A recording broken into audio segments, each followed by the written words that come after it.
दिंडोरी मतदारसंघातील महायुतीच्या उमेदवार भारती पवार यांच्या प्रचारार्थ उपमुख्यमंत्री देवेंद्र फडणवीस व माजी मंत्री पंकजा मुंडे यांची जाहीर सभा गुरुवारी भगवान वाल्मिकी क्रीडा संकुलात झाली। यावेळी व्यासपीठावर उमेदवार भारती पवार यांच्यासह आमदार सुहास कांदे, अंजुमताई कांदे, विकास महात्मे, विजया रहाटकर, संघटन मंत्री विजय चौधरी यांच्यासह महायुतीचे प्रमुख पदाधिकारी उपस्थित होते। उपमुख्यमंत्री फडणवीस यांनी आपल्या भाषणातून राहुल गांधी, उद्धव ठाकरे, शरद पवार आदींवर सडकून टीका केली। लोकसभा निवडणूक आणि देशाला सक्षम नेतृत्व हा संगीत खुर्चीचा खेळ नाही। आज आपल्या 10 वर्षाच्या कारकिर्दीत पंतप्रधान नरेंद्र मोदी यांनी फक्त सक्षम नेतृत्वच दिले नाही, तर भारतातील जनसामान्य नागरिकांच्या आशा आकांक्षा पूर्ण केल्यामध्ये भारताला पायाभूत विकासाला चालना दिली। शेतकरी शेतमजुरांसाठी विविध योजना आखल्या। आता यापुढे कांद्याचा प्रश्न कायम निकाली काढण्यासाठी आराखडा तयार करण्यात आला आहे। भाजपच्या ज्येष्ठ नेत्या मंत्री पंकजा मुंडे यांचे मतदारांनी उत्साहात केले। भाजपाच्या ज्येष्ठ नेत्या मंत्री पंकजा मुंडे यांचे मतदारांनी उत्साहात स्वागत केले। त्यांनी भारतीताईंचा व कांदे यांचा उत्स्फूर्त गौरव केला। यंदाच्या लोकसभा निवडणुकीत विचारपूर्वक मतदान करा आणि मोदींच्या हाती या देशाची सत्ता सोपवा, त्यासाठी महायुतीला भक्कम साथ देण्याचे मुंडे यांनी आवाहन केले। सुहास कांदे यांनी आपल्या भाषणातून तालुक्यातील विकास कामांचा परामर्श केला। डॉक्टर भारती पवार यांनी आपल्या खासदारकीच्या काळात मतदारसंघात आणि नांदगाव तालुक्यात अनेक प्रश्नांबाबत मतदारात नाराजी असेल, पण विकासाला आपण कमी पडलो नाही, यांसह प्रवाहाचे विविध प्रश्न मार्गी लागणार असल्याचे पवार यांनी सांगितले। संघाच्या भाजप, शिवसेना, राष्ट्रवादी काँग्रेस आहे ते आपल्या सर्वांचे लाडके माननीय देवेंद्रजी फडणवीस साहेब जोरदार टाळ्या झाल्या पाहिजे। त्यानंतर आज आवर्जून उपस्थित आहेत बचाव बेटी पढाव अशा विविध कामामध्ये ज्यांनी कायम साथ दिली, महिलांना त्यासाठी प्रबळ केलं की कायम महिलांच्या साठी लढणाऱ्या आमच्या पंकजाताई यांच्यासाठी सुद्धा जोरात टाळ्या झाल्या पाहिजे। त्यानंतर आवर्जून उपस्थित आमचे आणि केंद्रीय आरोग्य मंत्री डॉक्टर भारतीताई पवार येत्या 20 मेला तुमचा मान हे विकासाला आहे, तुमचा मान हे भारताच्या भविष्याला आहे। आणि तुम्ही बघितलंय की जेव्हा सत्तेतले आमदार आणि खासदार लोकप्रतिनिधी म्हणून काम करतात, आता अण्णा इतकं सविस्तर बोल, माझ्याकडे 6 विधानसभा मतदारसंघामध्ये माझा हा मोठा भाऊ या भागामध्ये प्रचंड काम उभं करतोय। माझी वाट न बघता या मतदारसंघामध्ये माझ्याही 2 पावलं पुढे आहे। मी अण्णा आपले आभारीच आहे की आपण जो संघर्ष करताय, आपण जो पोटतिडकीने प्रश्न मांडताय, तेही आम्ही बघतो की मुख्यमंत्री महोदय, आदरणीय उपमुख्यमंत्री महोदय यांच्याशी तुम्ही इथे निधी आणण्यासाठी सातत्याने या जनतेचा आवाज पोहोचवण्यासाठी पुढाकार घेतात। नक्कीच त्या माध्यमातून अनेक कामं मार्गी लागली। मी नम्रपणे नमूद करू इच्छिते की आपल्या कामांबरोबरच केंद्र सरकारच्या माध्यमातून अण्णा आपण वारंवार मागणी करत होते की ताई मनमाड नांदगाव हायवे झाला पाहिजे, आणि त्यासाठी सुद्धा आपल्याला या हायवेचं काम मंजूरही झालं आणि ते पूर्णही झालं। आणि आता आमचा वेळही वाचतो, मनमाड नांदगावला येण्या जाण्याचा आमचा मार्ग सोपा झाला। हे आम्ही आमच्या नेत्यांकडून हे काम आदरणीय गडकरी साहेबांच्या माध्यमातून करू शकलो, याचा आम्हाला रुर्बन सारखी योजना केंद्र राज्य सरकारने दिली, त्या माध्यमातून 10 गावांना क्लस्टरच्या माध्यमातून जवळपास 70 कोटी वेगवेगळ्या योजना राबवल्या, ज्यामध्ये शास्त्री, काकाभाऊ हिरे, राजेंद्र पवार, सचिनभाऊ दराडे, राजाभाऊ बाबट, राजाभाऊ बनकर, मनीषाताई काकड, जयश्रीताई दौंड, दिलीपजी नरवाडे, सचिनजी शिरूर, कैलासजी आहेर, सर्वच मान्यवर शिवसेना, भाजप, राष्ट्रवादी, मनसे, रासप, RPIचे सर्व आमचे सहकारी, सर्व पदाधिकारी, सर्व ग्रामस्थ, मी सर्वांचे मनापासून आभार मानते। आणि रचणाऱ्या आदरणीय बहिणी अंजुमताई कांदे, माझ्या बरोबर मंचावर मान्य प्रतापजी दिगावकर, विजयाताई राटकर, अल्ताफ बाबा खान, शंकरराव वाघ, बाळाभाऊ कांदे, ज्ञानेश्वर भाऊ कांदे, सुनीलजी पाटील, दादासाहेब जाधव, माझे आमदार राजाभाऊ देशमुख, 61,000 शेतकऱ्यांच्या खात्यामध्ये थेट निधी देण्याचं काम सरकार करत आहे. स्वच्छता अभियानच्या माध्यमातून 2,20,000च्या टॉयलेटची बांधकामाची आपल्या मतदारसंघातली प्रगती आहे. उज्ज्वला योजना आमच्या महिलांसाठीची योजना राबवू शकतो. 21 लाख लोकांपर्यंत राशनची व्यवस्था आपल्या फक्त एका मतदारसंघात पोहोचते. याच्यावरून अंदाज येईल की पंतप्रधान नरेंद्र मोदीजींचं काम या देशासाठी समर्पण सेवेच्या भावनेने चाललंय. आज 80 कोटी जनतेला राशन देणारे आपल्या देशाचे उदाहरण इतर देशांमध्ये दिले जातात. आवास योजनेतून 95,000 घरं या मतदारसंघात बांधली गेली. अशी अनेक योजनांच्या माध्यमातून आज आमच्या गावागावाला बळकटीकरणाचं काम आणि गरीब कल्याण करण्याचं काम चाललंय. माझ्या नांदगाव विधानसभा मतदारसंघामध्ये सुद्धा इथून पुढे या योजना मोठ्या प्रमाणात राबवल्या जातील. यासाठी आम्ही खात्री देतो की परत एकदा आम्हाला पंतप्रधान नरेंद्र मोदीजींचेच नेतृत्व आणि आशीर्वाद आमच्या सगळ्यांसाठी गरजेचे आहेत. आणि मला विश्वास आहे की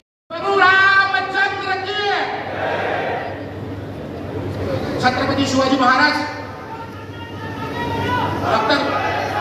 डॉक्टर बाबासाहेब आंबेडकर या देशातील सर्व राज्यातील थोर अशा महापुरुषांना मी नतमस्तक होऊन अभिवादन करतो. आजच्या दिंडोरी लोकसभेच्या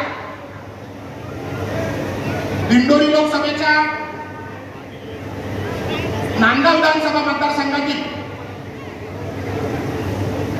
मेळाव्याच्या निमित्ताने व्यासपीठावर असलेले आदरणीय ह्या राज्याचं एक दबंग नेतृत्व, अत्यंत अभ्यासू, मंचावर विराजमान या राज्याचे मुख्यमंत्री म्हणून यांनी उत्तम कार्यभार सांभाळला आणि आता राज्याचे उपमुख्यमंत्री आणि गृहमंत्री म्हणून जे अत्यंत चोख भूमिका बजावत आहेत ते आदरणीय देवेंद्रजी फडणवीस.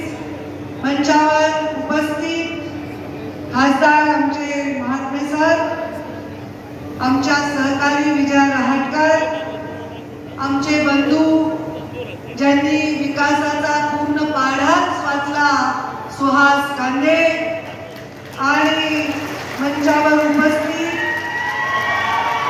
भाजपा, शिवसेना, रिपाई, राष्ट्रवादी, रासपा आणि महायुतीतील सर्व घटक आणि त्यांचे प्रतिनिधी, आणि समोर एवढ्या संविधान संपुष्टात मोदी आणते.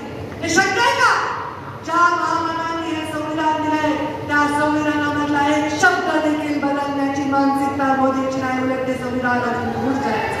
एसटी त्यांना मिळालेलं आरक्षण सुरक्षित ठेवायची त्यांची भावना आहे. आणि त्याच्यामुळे महामानवांना ज्यांना एक निवडणूक ज्यांनी जिंकलेली नाही त्यांनी महामानवाच्या घटनेची काळजी करायची गरज आहे. त्या घटनेची काळजी करण्यासाठी आम्ही सक्षम आहोत आणि त्या घटनेचा प्रत्येक शब्द आम्ही रोज जगतो आहोत. प्रत्येक शब्द आम्ही जगून आमच्या नागरिकांपर्यंत विकास पोहोचतो. हो, संघर्ष कुणाच्या वाट्याला येत नाही. आला मुंडे साहेबांच्या वाट्याला संघर्ष आला नाही का? काट्यांच्या रस्त्यावर चालून मुंडे साहेबांनी आपलं आयुष्य घालवलं. मुंडे साहेबांच्या जाण्यानंतर माझ्या वाट्याला संघर्ष आला नाही का? हो, आला. पण संघर्षात सुद्धा ज्याचा पाठीचा कणा मोडत नाही तो खरा या जीवनामध्ये स्वाभिमानी छत्रपती शिवरायांचा, महाराष्ट्राचा मावळा. मला एकच तुम्हाला सांगायचं आहे, भारतीताईंना निवडून द्या. कुठल्याही अफवांना बळी पडू नका. हे इथे जे लिहिलेलं आहे ते कोणीही मिटवू शकत नाही. ते आपल्या जन्माला जे आपल्याला निवडून दिलेले कोणीही मिटवू शकत नाही. आपल्या महायुतीच्या अधिकृत उमेदवार भारतीताई यांना प्रचंड मतांनी आपण सर्वांनी आशीर्वाद देऊन दिल्लीला पाठवावे अशी नियमन विनंती. ही शिफारस माझ्याही पेक्षा खासदार प्रीतमताईंची जास्त आहे, कारण त्या खूप जिवलग मैत्रिणी आहेत आणि प्रीतमताईंनी सांगितलं की काही करून तू भारतीची सभा घे. मी घेणारच आहे, हे माझं कर्तव्य आहे. आणि म्हणून हे कर्तव्य का आहे तर या देशामध्ये सामान्य माणसासाठी जन्माला, सामान्य माणसाला चांगलं जीवन देण्यासाठी आपला प्रत्येक श्वास निशर्त आणि आता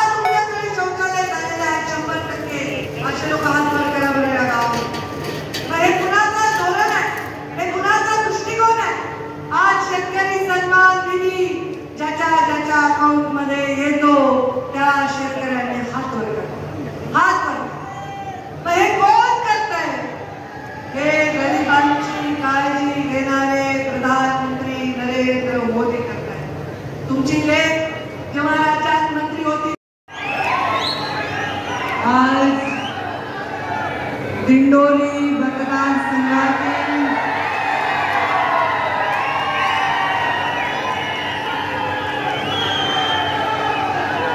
माझी निवडणूक नाहीये, दिंडोरी मतदारसंघातील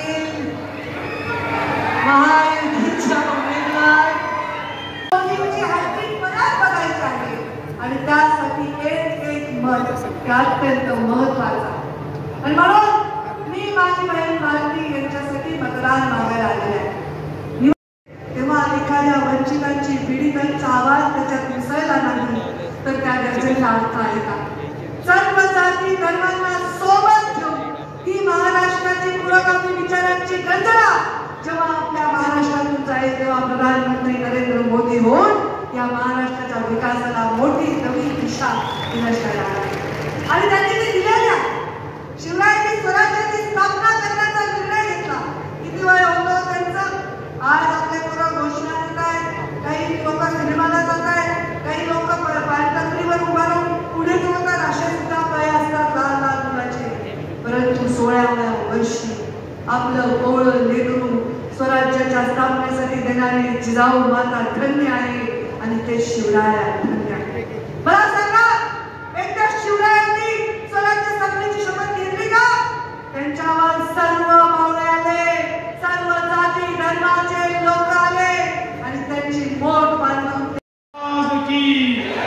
धर्मवीर छत्रपती संभाजी महाराज की जय. भवानी जय श्रीराम.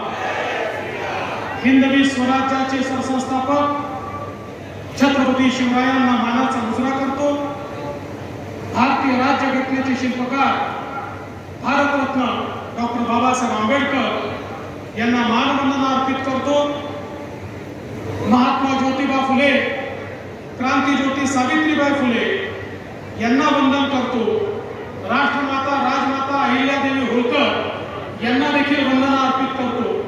आणि आजच्या या विराट जाहीर सभेमध्ये या ठिकाणी मंचावर उपस्थित 4 तारखेला ज्या बीड मतदारसंघातलं मोदीजींच्या सोबत या नाशिक जिल्ह्यातला, नगर जिल्ह्यातला आणि मराठवाड्यातला हा संघर्ष कायमचा इतिहास जमा करून या भागाला पाणीदार आम्ही करून दाखवू आणि शेतकऱ्याच्या शेतीला पाणी देण्याचं काम या ठिकाणी आपल्या माध्यमातून निश्चितपणे होईल.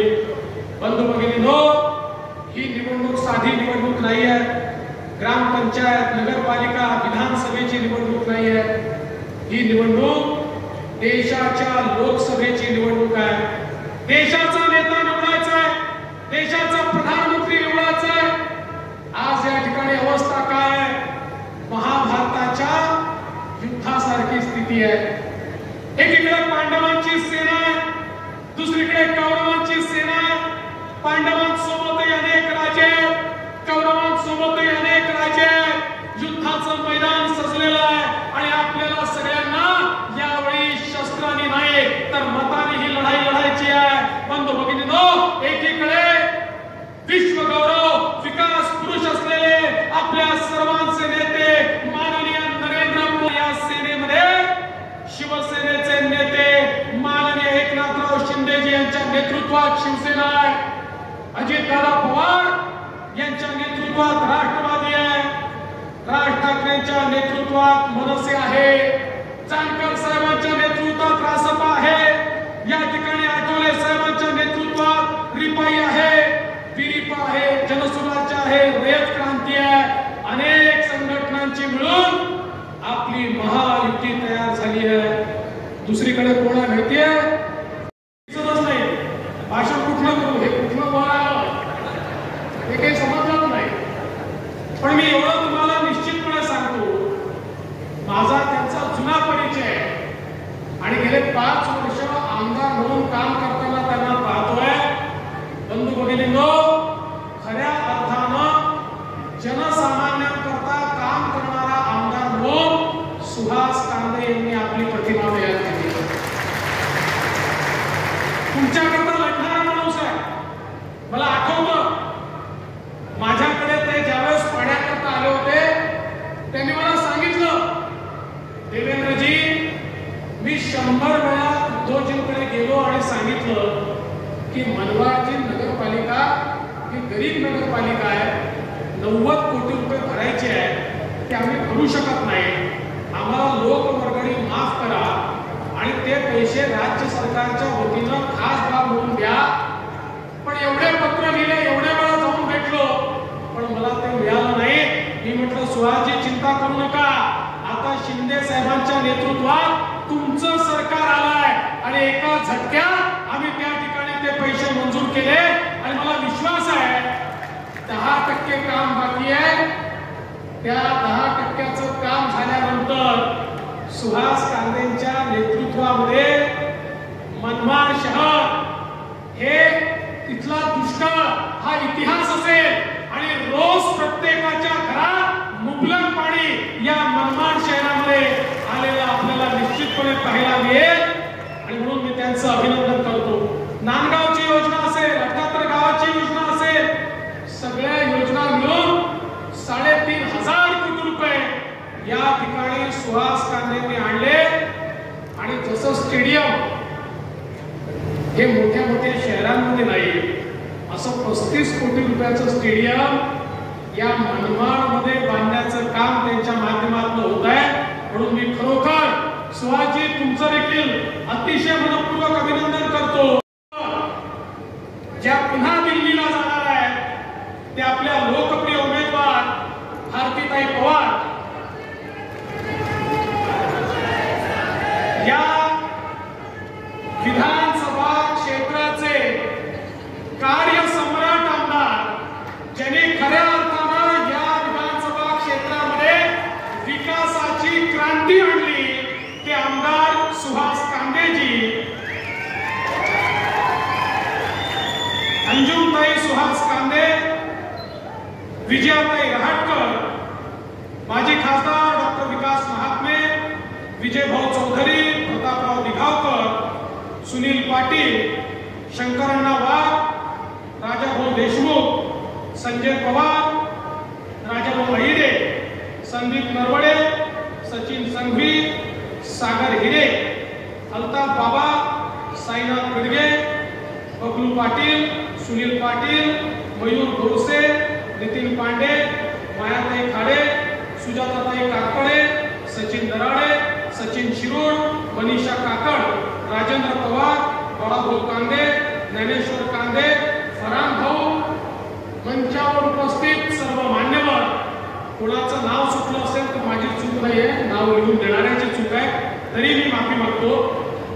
आणि उपस्थित एवढ्या विराट संख्येमध्ये माझ्या माता भगिनी आणि बंधूंनो, खरं म्हणजे सुहास कांदेंचं सगळं कामच वेगळं असतं.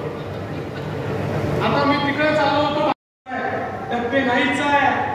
बंधू भगिनींनो, राहुल गांधी म्हणतात मी इंजिनियर, शरद पवार म्हणतात मी इंजिनियर, उद्धव ठाकरे म्हणतात मी इंजिनियर, लालूजीचा पोरगा म्हणतो मी इंजिनियर, मुलायम सिंगांचा पोरगा म्हणतो मी इंजिनियर, ममता बॅनर्जी म्हणते मी इंजिनियर, स्टॅलिन म्हणतो मी इंजिनियर. तिथे टप्पे नाहीच आहे आणि इंजिन मध्ये बसण्याकरता फक्त ड्रायव्हरला जागा असते, सामान्य माणसाला जागा नसते. आपण बघितलं असेल राहुल गांधींच्या इंजिन मध्ये फक्त सोनिया गांधी आणि प्रियंका गांधी करता जागा आहे. उद्धव ठाकरेंच्या इंजिन मध्ये फक्त आदित्य ठाकरे करता जागा आहे आणि माननीय पवार साहेबांच्या इंजिन मध्ये फक्त सुप्रियाताई करता जागा आहे. तुमच्या करता जागा फक्त मोदीजींच्या इंजिन मध्ये आहे. त्यामुळे ज्या क्षणी तुम्ही भारतीताईंच्या कमळाचं बटन दाबाल त्या क्षणी दिंडोरी मतदारसंघाची बोगी थेट मोदीजींच्या इंजिन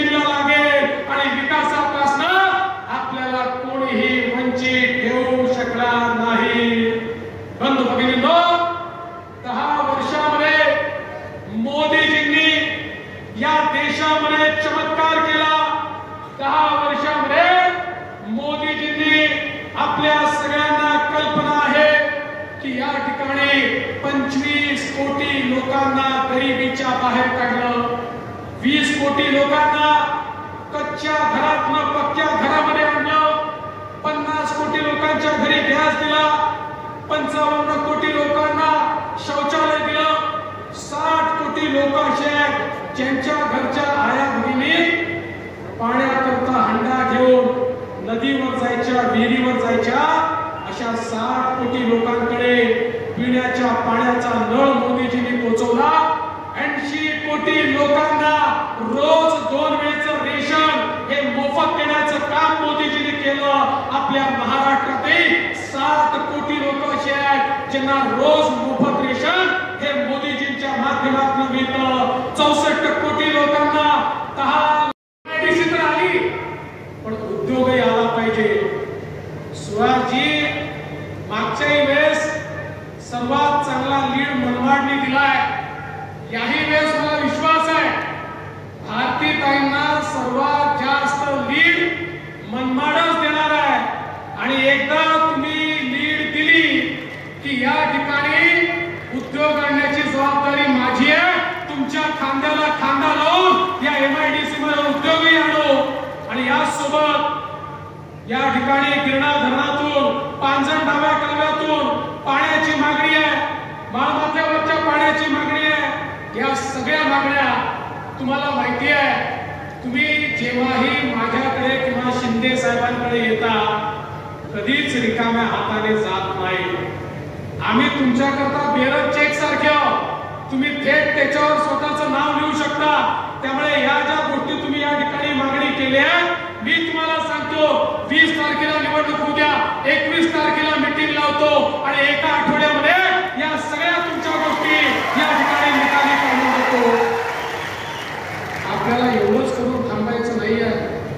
भारतीताईंना आणि मोदीजींना निवडून दिल्यानंतर पश्चिमी वाहिन्यांचं पाणी जे वाहून जातं ते पाणी पूर्वेकडे आणून नाशिक, नगर आणि मराठवाड्याचा दुष्काळ आपल्याला कायमचा दूर करायचा आहे. त्याची योजना आम्ही तयार केलेली आहे. त्याला 60-70 हजार कोटी रुपये लागतील. पण मला विश्वास आहे तिसऱ्यांदा मोदीजी देशाचे प्रधानमंत्री झाले की हे 60-70 हजार कोटी रुपये आम्ही मोदीजींकडून आणू.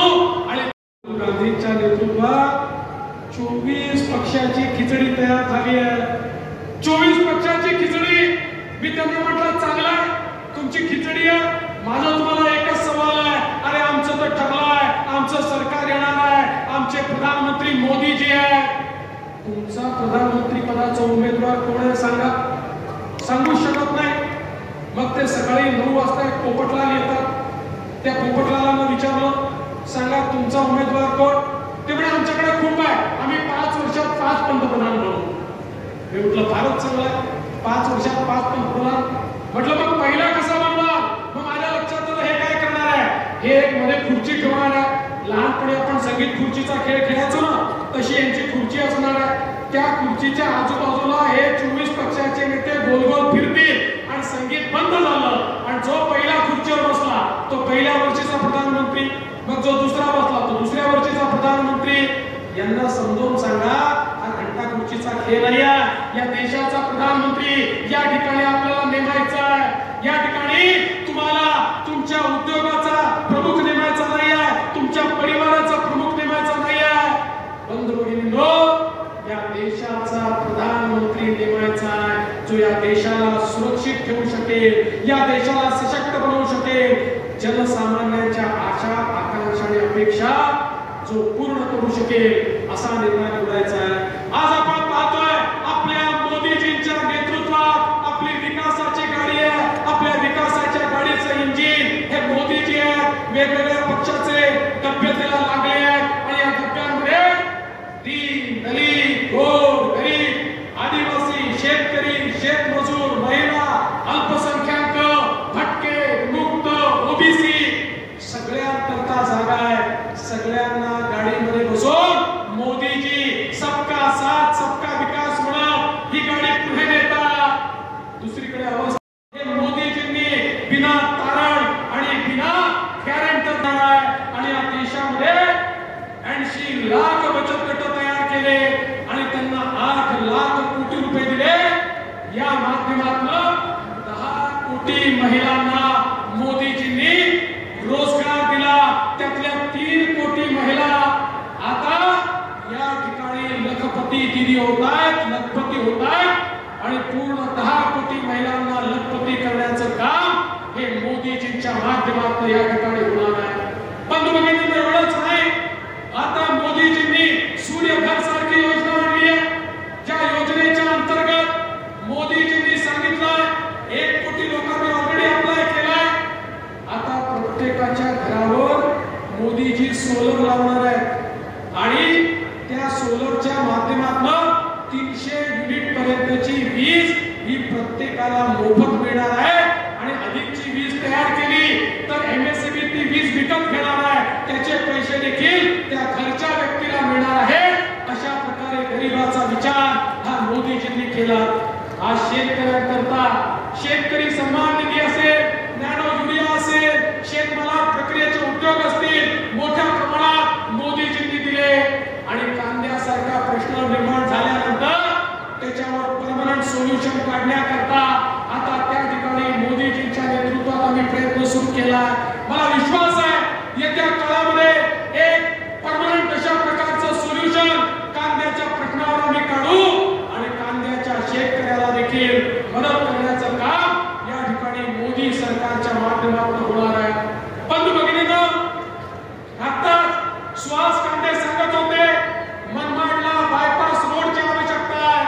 काळजी करू नका सुहासजी, मोदी साहेबांनी आपल्याला रस्त्यांकरता इतका निधी दिलाय. तुम्ही केवळ प्रस्ताव घेऊन या.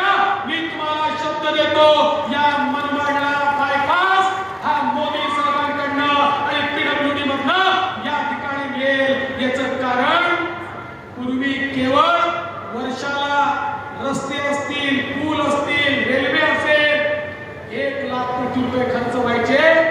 मोदीजी वर्षाला 13 लाख कोटी रुपये खर्च करतात आणि म्हणून आज आपण करू शकतो. आजूबाजूला हायवे तयार झाले, आपण समृद्धी सारखा महामार्ग तयार केला, अगदी आपल्या रेल्वेला. कारण मनमाड रेल्वेच्या नावानं ओळखलं जातं. रेल्वेचं एक मध्यम एकीकडे इंदोर मनमाड ब्रॉडगेजला, इंदोर मध्ये रेल्वेच्या सुविधा वाढवण्याकरता आपल्या स्टेशनलाही 300 कोटी रुपये हे मोदीजींच्या माध्यमातून या ठिकाणी मिळाले. आणि म्हणून विकास करणारे मोदीजी आहेत. जनसामान्यांचं त्या ठिकाणी दुःख समजणारे मोदीजी आहेत. आपल्या भारताला मजबूत करणारे मोदीजी आहेत. बंधू भगिनींनो, आठवा तो कोविडचा काळ, ज्या काळामध्ये आपल्या नातेवाईकांना देखील आपल्याला ओळख दाखवता येत नव्हती. किड्या मुंग्यासारखे लोक मरत होते. आपलं उद्या काय होईल सगळ्यांच्या समोर प्रश्नचिन्ह होतं. अशा काळामध्ये जगाचे एक्सपर्ट म्हणायचे भारतामध्ये 40-50 कोटी लोक तर किमान मरतील. एवढा मोठा देश आहे. जगामध्ये 4 देशांनी कोविडची लस तयार केली होती. त्या देशांना वाटायचं भारत आपल्याकडे भीक मागेल. मोदीजींना माहिती होतं मी त्यांच्याकडे जाऊन लस मागितली तरी ते सांगतील पहिले आमच्या लोकांना देतो मग तुम्हाला देतो. मोदीजींनी देशातले शास्त्रज्ञ एकत्रित केले, रॉ मटेरियल दिलं, जगातनं रॉ मटेरियल आणलं आणि या ठिकाणी जगामध्ये कोविडची लस तयार करणारा 5वा देश माझा भारत देश झाला आणि 140 कोटी भारतीयांना कोविडची लस 2 वेळा मोफत मोदीजींनी दिली. बंधू भगिनींनो, जर ही कोविडची लस मिळाली नसती तर आज तुम्ही आम्ही या ठिकाणी असतो का? काय आमची अवस्था असती? पण केवळ भारत नाही, मी मॉरिशसला गेलो होतो. मॉरिशस मध्ये छत्रपती शिवरायांच्या पुतळ्याचं उद्घाटन होतं. ते उद्घाटन केलं आणि त्या देशाच्या राष्ट्रपतींना भेटायला गेलो. आफ्रिकन ओरिजिनचे राष्ट्रपती होते. ते राष्ट्रपती मला म्हणाले फडणवीसजी तुम्ही कृपया माझे धन्यवाद मोदीजींना सांगा. म्हटलं कशा करता धन्यवाद? म्हणाले कोविडच्या काळामध्ये मोदीजींनी मॉरिशसला, मॉरिशसचे लोक जिवंत आहेत ना तर मॉरिशस बेचिराग झाला असता.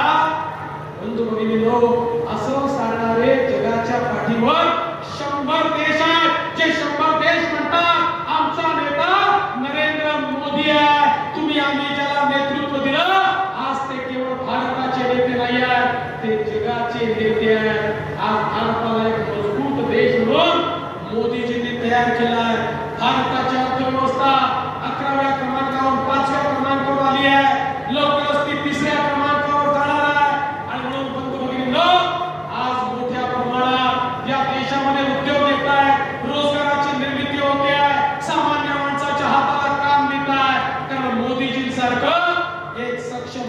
नेतृत्व आपल्याला मिळालेलं आहे.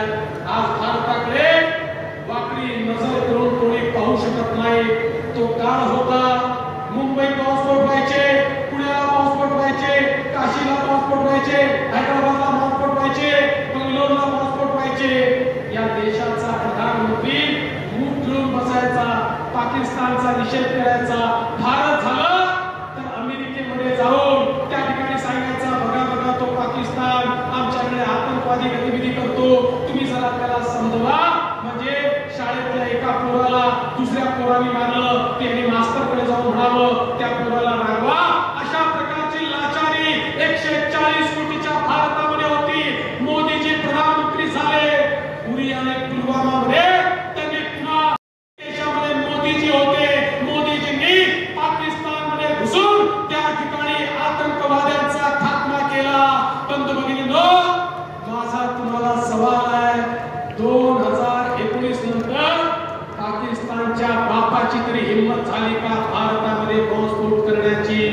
एकही बॉम्बस्फोट या भारतामध्ये पाकिस्तान करू शकला नाही. कारण त्यांना माहिती आहे आपला बाप हा नवी दिल्लीला बसलेला आहे, तो आम्हाला सोडणार नाही. आज भारत चंद्रयान उतरवतोय. आज भारत 7000 किलोमीटर दूर शत्रूला नष्ट करणारा अग्निअस्त्र तयार करतोय आणि पाकिस्तान भिकेचा कटोरा घेऊन त्या ठिकाणी भीक मागतोय. हे भारताचं नेतृत्व आहे. आणि म्हणून तुम्हाला विनंती करण्याकरता आलोय, ही निवडणूक गल्लीची नाही आहे, दिल्लीची निवडणूक आहे. या निवडणुकीमध्ये आपलं मत हे भाजपा करता नाही आहे, आपलं मत हे भारता करता आहे. या भारताला सुजलाम सुफलाम करण्याकरता, या भारताला सर्वोच्च पदावर नेण्याकरता, या भारतातल्या प्रत्येक गरीबाचं स्वप्न पूर्ण करण्याकरता, या भारतामध्ये एक नवीन दिशा मिळवण्याकरता भारतीय ताईंच्या कमळाचं बटन तुम्ही दाबाल. वोट तर भारतीय ताईंना मिळेल, पण तुमचा आशीर्वाद नरेंद्र मोदीजींना मिळेल. आणि मग मोदीजींना आशीर्वाद देण्याकरता भारतीय ताईंना निवडून द्या, एवढीच विनंती करतो आणि माझं बोलणं संपवतो. जय हिंद, जय महाराष्ट्र. नाशिक लोकशाही न्यूजसाठी उपसंपादक अविनाश मगर, मनमाड.